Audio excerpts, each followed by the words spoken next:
Il-ġinekologu Mark Sant għamel twissija ċara. Fil-kwistjoni tal-IVF li qed tagħti tama lil xieren ta' koppji jsiru ġenituri ma nistgħux inreġgħu l-arloġġ lura. U għal dan meta kienet jieħu sehem fil-programm Pjazza fi Pjazza li ddiskuta s-settur tas-saħħa. Dan huwa aspett illi ġie miżmum lura fil-passat u naf personalment li jerġa' jiġi miżmum lura fil-futur jekk ma nkomplux fit-triq li qegħdin fiha.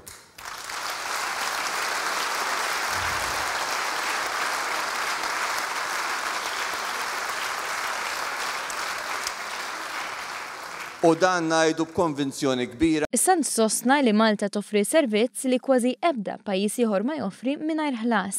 Kien innotat kif fi żmien amministrazzjoni preċedenti li l-Isptar Mater Dei kellu l-apparat mixtri, iżda kwistjoni ideoloġika dejjem żammet dan is-servizz milli jibda.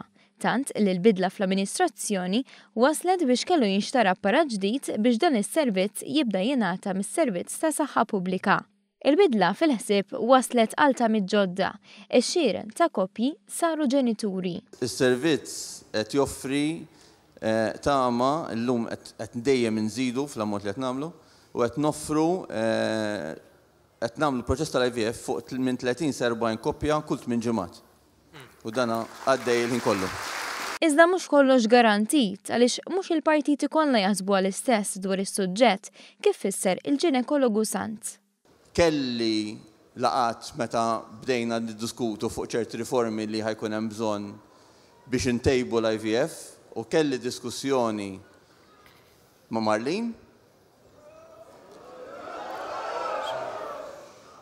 u provajt ikolli diskussjoni wkoll ma' Shadow Minister tas-Saħħa.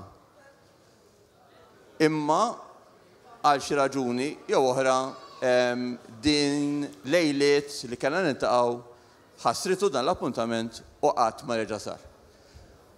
U għalhekk jiena b'konvinzjoni kbira qiegħed hawn illum niddefendi dak li huwa xi ħaġa għal qalbi ħafna, mhux għal qalbi biss, għal qalb il-poplu Malti li jixtieq